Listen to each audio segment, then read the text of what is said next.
Grabando. Bueno, buenas tardes a todos y todas por ahí.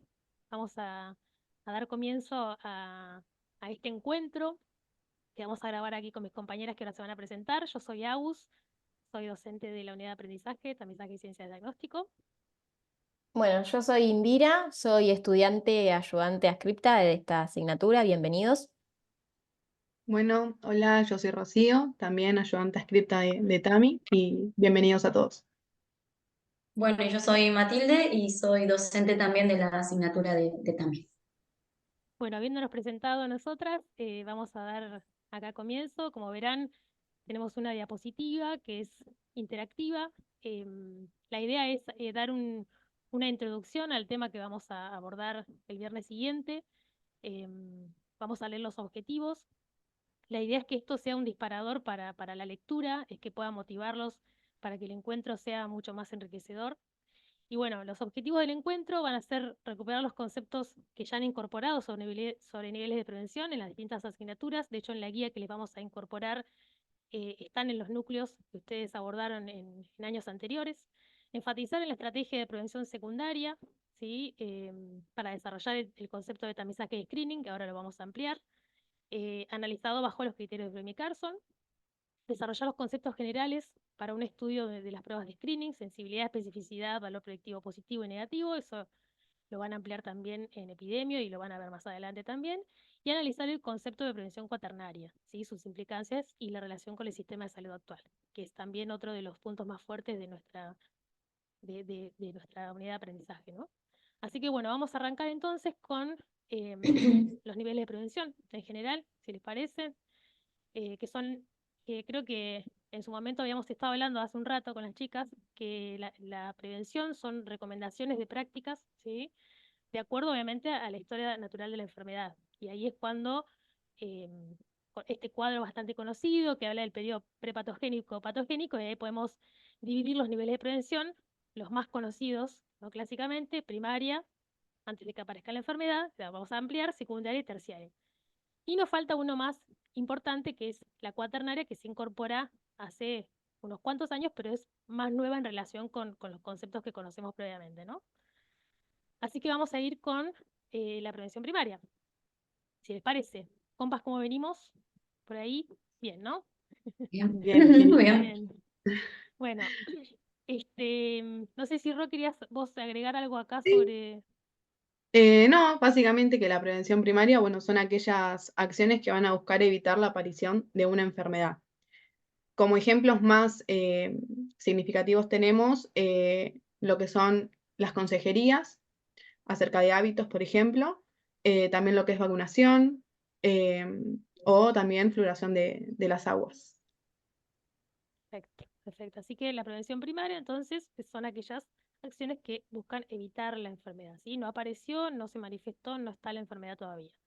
Vamos a la prevención secundaria. La prevención secundaria es aquella que cuando la enfermedad ya está presente, pero aún no logró manifestación, o sea, no realizó manifestaciones clínicas en el cuerpo. Entonces, lo que vamos a hacer es detectarla antes de que se manifieste para evitar, ¿sí? La progresión o para evitar las complicaciones, porque a veces no podemos evitar que progrese, pero sí que genere complicaciones. Ahí tenemos varios ejemplos, hay algunas, algunas imágenes de temas que vamos a abordar durante el recorrido del año, como screening neonatal, como screening de displasia de cadera, cáncer de cuello uterino, hipertensión arterial, diabetes, entre otras, ¿sí? Ahora, la prevención secundaria implica el término rastreo, screening, tamizaje, cribado, son sinónimos, que es esto, estas acciones, y en realidad no cualquier enfermedad puede ser factible de ser rastreada.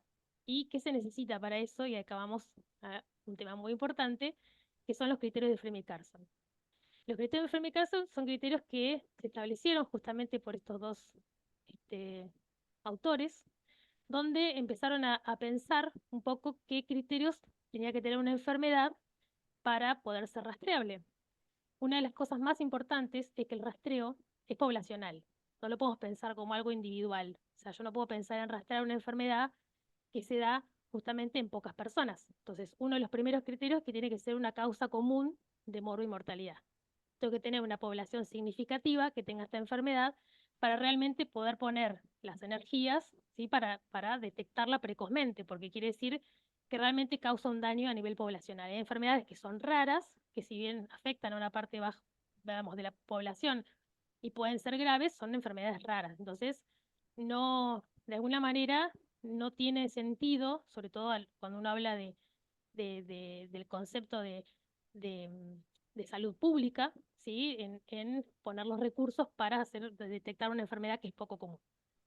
Tiene que ser detectable y tratable en etapas presintomáticas, ¿sí? Porque si ya la enfermedad se manifestó o, o ya tiene síntomas, no hablamos de rastreo, hablamos de diagnóstico, ¿sí? Los test tienen que ser efectivos y eficaces. Ahora lo vamos a hablar cuando Mati nos explique un poquito, nos charle un poquito de especificidad y sensibilidad. El tratamiento temprano, ¿sí? Tiene que ser mejor que en la etapa sintomática. O sea, si ya se desarrolló la enfermedad y tiene complicaciones y el impacto poblacional va a ser el mismo que antes de que desarrolle síntomas, no tiene sentido el rastreo, ¿sí? Esto a grandes rasgos lo vamos a ir ampliando en los encuentros. La idea es que esto le dé un pantallazo. Y el daño de la intervención debe ser menor que el tratamiento no precoz. ¿Y esto qué quiere decir? No habla de la intervención en cuanto a tratamiento, sino de la intervención en cuanto a screening. O sea, voy a dar un ejemplo que lo vamos a ver un poquito más adelante. La prueba del talón o pesquisa neonatal es una prueba que se realiza digamos, haciendo una pequeña punción en el talón, ¿sí? Que tiene es una intervención mínima, que no es, o sea, es dolorosa, pero se hace en general en una zona que no genera tanto dolor, que no tiene complicaciones, no se producen infecciones, no hay una complicación que realmente pueda dañar a ese niño, y el beneficio que se genera realizando la prueba del talón es mucho más, es mucho más beneficioso, de una manera redundante, que el no hacerlo, ¿sí? O que el daño que puede causar ese pinchazo. ¿Vamos bien hasta ahí? Entonces, Sí, algo sí, que yo quería agregar es que todos los criterios son igual de importantes, ¿sí? O sea, no es que hay uno que vale más que otro. Si una enfermedad no cumple con un criterio, ya no es pasible de ser rastreada, ya no podríamos tamizarla. exacto. Sí, está muy buena esta aclaración, porque incluso vamos a ver también a lo largo incluso de esta misma guía que les vamos a facilitar, que hay enfermedades que cumplen algunos de los criterios, pero Claro, otros no. Entonces ahí entra la exacto. controversia, y la realidad es que uno tiene que siempre pensar en qué beneficios genera a nivel poblacional, ¿sí? Por eso hoy hacemos hincapié con esto, y que lo hablamos con Indy también. Es importante saber que el rastreo es poblacional, ¿sí? Bien, Ujú. vamos con esto. Bueno, sabemos que esto es un tema complicado. Lo que vamos a hacer ahora es simplemente explicar este cuadrito. Después van a tratar de profundizarlo con la lectura, la biografía, y lo seguimos desarrollando en el práctico. Y sabemos que también lo van a ver más adelante. Pero lo más importante va a ser tratar de entenderlo. Después ustedes van a ver si lo pueden aplicar o no, espero que sí, a lo largo, bueno, del año, ¿sí? Recién decíamos que en prevención secundaria usamos pruebas, ¿sí? De screening o de tamizaje. Estas pruebas tienen que ser sensibles y específicas, ¿sí? Y tenemos que tratar de que tenga una buena sensibilidad y especificidad. O sea que si tiene una sensibilidad muy baja y es muy alta la especificidad, ya no me sirve, ¿sí? Porque pierde precisión. Tienen que ser sensibles, lo más sensible posible, y lo más específicas posibles, ¿sí? Vamos a hablar de pacientes enfermos y sanos para que se entienda un poquito mejor. Pero en realidad ese paciente, ¿sí? Que tiene el más, que sería el enfermo, es el paciente que tiene lo que yo voy a buscar, ¿sí? Después, si está enfermo o no, tendremos que seguir estudiándolo. Y ese paciente que tiene ahí el negativo que dice enfermedad es el paciente que no tiene lo que yo fui a buscar. Hay que ver si realmente está sano o no. Pero ahora, para que sea más sencillo, para entenderlo, vamos a hablar de paciente enfermo y paciente sano, ¿sí? En la otra entradita del cuadro están los test. Cada vez que yo voy a buscar algo, gracias a Agus, porque es de doble entrada, recién estábamos hablando de la partecita de arriba y ahí Agus está señalando la parte de las pruebas. Cada vez que yo voy a buscar algo y uso una prueba, tengo dos posibilidades, que me dé positiva o que me dé negativa, ¿sí? Si el test me da positivo en un paciente que está enfermo, bueno, buenísimo. En realidad es lo mejor que me puede pasar, es lo que busco. Es un verdadero positivo. Pero lamentablemente, a veces esa prueba puede dar positiva en un paciente sano. Eso es un falso positivo, ¿sí? La probabilidad de que una prueba me dé positiva en un paciente enfermo es el valor predictivo positivo, ¿sí? Cuando mayor sea el valor predictivo positivo, menos falso positivo voy a tener, ¿sí? Sabemos que esto puede ser difícil de entender, pero al menos quedémonos con este concepto. Lo mejor que me puede pasar es que si yo voy a buscar algo, encontrarlo, ¿sí? Un verdadero positivo. Y eso es sensibilidad, ¿sí? Cuando una prueba tiene alta probabilidad de darme positiva en un paciente enfermo, ¿sí? ¿Se entendió, chicas, hasta ahí? ¿Vamos bien? Entendimos Bueno, bárbaro. La idea es que después ustedes me podamos avisan. ampliar esto, que podamos ampliar esto con la lectura y en el encuentro, obviamente, ¿no? Sí, por ahora no se desesperen, pero si podemos entender esto, arrancamos con esto. También puede pasar que la prueba me dé negativa, ¿sí? Si la prueba me da negativa en un paciente que está enfermo, entonces fue un falso negativo, ¿sí? Y si la prueba me da negativa en un paciente que está enfermo, bueno, buenísimo. Eso es lo que también busco en una prueba, que si está sano me dé negativo. Eso es un verdadero negativo, ¿sí? Em, la probabilidad de que una prueba negativa o me dé negativa en un paciente sano es el valor predictivo negativo. Cuando mayor sea el valor predictivo negativo de una prueba, menos probabilidad de falsos negativos tengo, ¿sí? Eso es especificidad.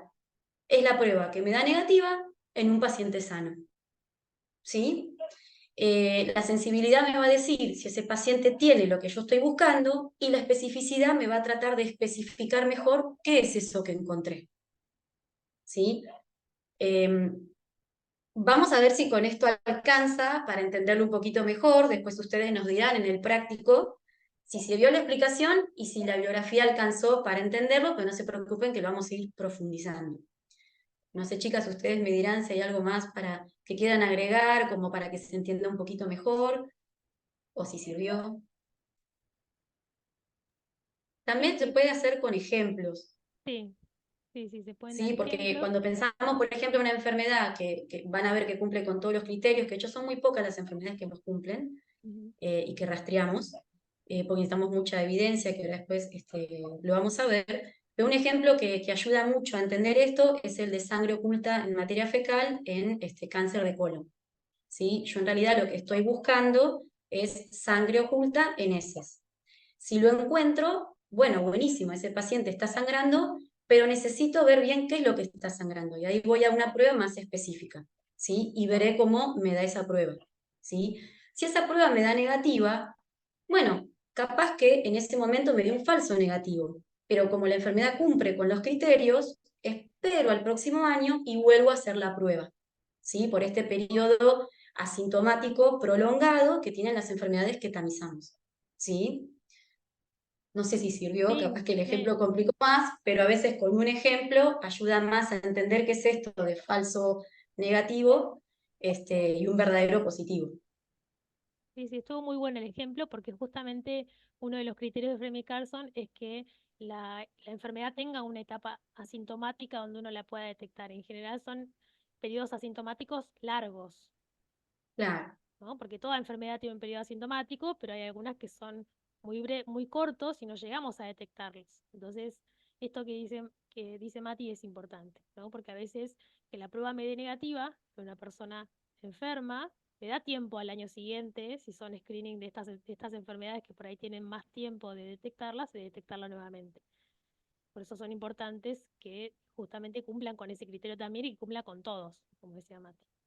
Bueno, ¿algo más para claro, agregar entendiendo acá? que... Sí.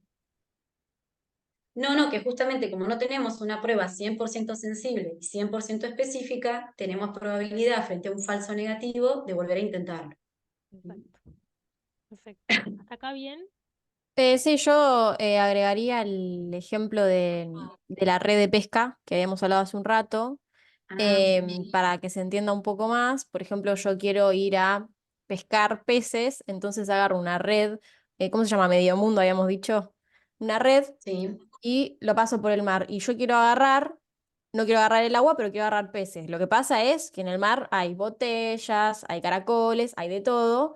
Entonces cuando saque esa red, claro, agarré un montón de cosas. No agarré peces nada más, que era lo que yo quería. Es muy sensible, me agarró todo lo que había en el mar, pero no agarró lo que yo quería puntualmente.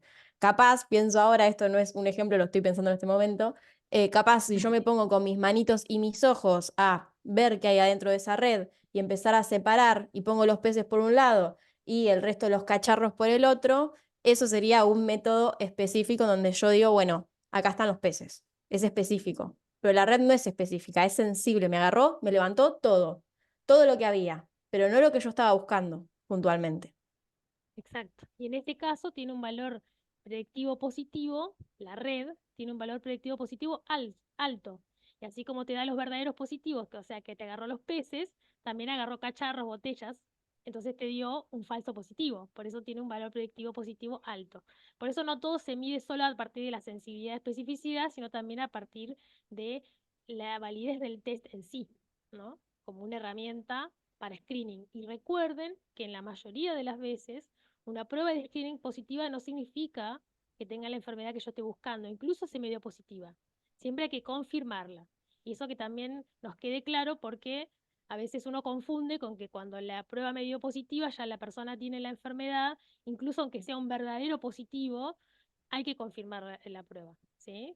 Aunque Tal tenga cual, otra. yo me guío con la idea de el screening, el tamizaje, cribado, que son sinónimos, o digamos, la prevención secundaria, es para detectar algo puntual, es para detectar. El diagnóstico es un proceso aparte, que es diferente, ¿sí? Como dijimos recién, el rastreo es algo poblacional, por eso todo esto, los criterios de Framis Carson, la sensibilidad, la especificidad, tienen tanta importancia. Es para detectar algo. Después, si queremos diagnosticar, ya es otro proceso que ahora vamos a ver. Excelente. Bueno, entonces perfecto, Indy. volvemos acá y vamos a la prevención terciaria, que es esto que hablamos del diagnóstico, ¿no? Ya la enfermedad está instalada, hay manifestaciones clínicas, nosotros podemos identificar en esas manifestaciones clínicas un cuadro clínico, de hecho vamos a ir desarrollando durante la asignatura también un poco consignar los datos positivos, ¿no? ¿Qué me llama la atención? ¿Qué de esto podría identificar como un síntoma que me pueda llevar a una hipótesis diagnóstica, ¿sí? Pero el objetivo de la prevención terciaria en sí, más allá del diagnóstico, es realizar justamente para poder realizar un tratamiento y poder minimizar los daños que pueda ocasionar, ¿sí? El tratamiento no es objetivo de nuestra asignatura, pero sí conocer el concepto general de prevención terciaria, ¿sí? Acá esto de cuando hablamos de ampliar el diagnóstico lo vamos a hacer muy breve a esto, porque obviamente la idea es hacer, como todavía estamos en el ciclo básico, ¿no? La idea es que ustedes esto lo van a empezar a ver bien fuerte en el ciclo clínico. Entonces, durante el recorrido de la asignatura vamos a hacer diagnósticos. Vamos a hacer diagnósticos, vamos a tener que hacer hipótesis diagnósticas o aproximaciones diagnósticas. Lo importante de esto es entender que es un proceso inferencial individual, ¿no? Individual, Ujú. que se realiza a partir de los datos que yo tengo de un cuadro clínico, de una anamnesis primero de un cuadro clínico, y obviamente yo lo que quiero es definir la enfermedad, entonces voy a verificar esa hipótesis diagnóstica con un estudio, ¿sí? Y ahí voy a comprobar o no la enfermedad, ¿sí? Muy a grandes rasgos, pero esa es la idea de lo que vamos a hablar sobre diagnóstico. No sé si alguien quiere agregar algo más acá. No, No, pero esto, vuelvo un segundo. Recuerden, rastreo, tamizaje, eso. cribado es poblacional en una persona que es aparentemente sana. ¿Tiene la enfermedad instalada? Sí, pero no tiene ni signos ni síntomas. Es aparentemente sana, por eso la vamos a ir a buscar. En cambio, cuando una persona ya presenta signos o síntomas, el proceso que tenemos que hacer o las pruebas que tenemos que pedir ya son diagnósticas. Es un proceso individual en una persona particular que ya tiene un cuadro clínico instalado. ¿Bien? Buenísimo. clarísimo. Perfecto, Inti. Bien. Entonces, ya pasamos por la mayoría, ¿no? De estos. Ahora vamos a ir al último nivel, que creo que es el que nos concierne un poco más en esto, que es la prevención cuaternaria, que en realidad es un concepto que es relativamente nuevo, ¿no? Que un poco surge justamente a partir de pensadores, ¿no? Y pensadoras que dijeron, che, pará, estamos haciendo un montón de prácticas, ¿no? Obviamente sí se empezó a investigar que había un montón de prácticas que estaban dañando más de lo que beneficiaban. Vamos a ver algunas de ellas durante el recorrido de la asignatura. Entonces, la prevención cuaternaria es esto, son actividades que intentan evitar o reducir el daño provocado por la intervención. En realidad por la intervención en sí no, sino por la intervención que más que nada está influenciada por el mercado. Y esto es algo que lo vamos a seguir haciendo el hincapié, pero realmente hay un montón de campañas, ¿sí? de rastreos que no tienen validez científica, que no tienen realmente, no tienen estudios, ¿sí? No tienen realmente evidencia, como hablamos de la evidencia, por eso necesitamos evidencia, y se empezó a descubrir que están dañando más a la población. Vamos a ver algunos ejemplos de ellos, como por ejemplo, el más conocido y que lo vamos a ver es el cáncer de próstata, ¿sí? Que lo vamos a ver en el segundo cuatrimestre. No los vamos a enroscar con esto, pero hay ciertas intervenciones que lo que generan son sobrediagnósticos. Y ahí volvemos que el concepto de sobrediagnóstico es también un concepto poblacional, no individual, ¿sí? Yo si a una persona le hago un diagnóstico que en realidad no le va a cambiar la vida, no le va a cambiar la calidad de vida, ¿sí? A esa sola persona no lo considero sobrediagnóstico. Pero si yo lo hago a todas las personas mayores de 60 años, le hago un PSA, como vamos a ver con el cáncer de próstata, estoy haciendo sobrediagnóstico poblacional. No sé si la terminé de enroscar un poco ahí, pero la idea es que ustedes entiendan que el concepto de sobrediagnóstico también es poblacional, ¿sí? Porque yo estoy haciendo pruebas que no tienen evidencia científica y estoy generando más daño que beneficio, ¿sí? Entonces, para esto, Claro, pues una población, es en realidad una población sana, entonces si la vamos a exponer a toda una prueba, tenemos que estar muy seguros de esa prueba, ¿sí? Porque el primo non nocere en realidad es un término muy, muy viejo, pero bueno, en el afán de hacer el bien, después nos dimos cuenta que hacíamos más mal que bien. Entonces, por eso surge lo de prevención cuaternaria. exacto. Y aquí vienen los niveles de evidencia que no vamos a meternos demasiado en esto, pero sí un ejemplo sobre, porque puede ir mismo con el cáncer de próstata, que es que muchas veces estas recomendaciones vienen de opiniones de expertos. Porque ¿qué pasa? Hay una persona que es especialista en cáncer de próstata. Entonces lo que va a ver constantemente en su práctica diaria en el hospital, en lo cotidiano, va a ser cáncer de próstata. Entonces, para su muestra poblacional, hay una incidencia altísima. Pero después cuando uno lo hace a nivel, ¿no? Digamos, como debería suceder, que son ensayos clínicos controlados, e incluso una revisión sistemática de esos ensayos clínicos controlados, se fue demostrando que eso no era así, que la primera causa de muerte no era cáncer de próstata, sino que había otras causas mucho más importantes, como podían ser los factores de riesgo cardiovascular o incluso los accidentes de tránsito, ¿no? Entonces, que no son accidentes, como después eso también lo vamos a hablar, no son accidentes, pero bueno, digo, hay causas mucho más comunes de morbo y mortalidad para la población de la misma edad, con los mismos factores, con el mismo contexto, ¿no? Entonces, es importante tener en cuenta eso cuando hablamos de evidencia. Bien, ¿hasta acá? ¿Venimos bien? Creo que no nos quedó nada, ¿no? Muy bien. No. Lo más importante de los temitas que tiene este núcleo se lo fuimos nombrando. La idea es que todo lo que escucharon lo vayan a leer y profundizar y seguir debatiendo en el práctico. Exacto. La idea es, como dijimos Sí. al principio, motivar la lectura, y te dejo, Ro, así haces un cierre, pero motivar la lectura y que el encuentro, que a medida que avance el año van a ser mucho más intensos, que puedan ser lo más enriquecedores posibles en esto, en esta, mm, en esta cuestión de construir el conocimiento, ¿no? No ir a imponerlo, sino construirlo con ustedes. Así que ahí vamos a estar para eso. Te dejo, Ro. No, lo que yo quería agregar, que se profundice mucho sobre diagnóstico o medicalización de la vida, que son conceptos muy importantes para nuestra unidad de aprendizaje, y que se amiguen con esos términos y con Fremi Carson, obviamente.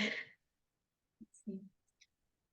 Y yo también quiero agregar lo último, que como dijeron ya las profes, esto orienta la lectura, pero lo más rico, lo más interesante pasa en las clases prácticas, en donde estamos todos y podemos debatir, que lean, que vayan leídos, que se animen a participar, a intercambiar.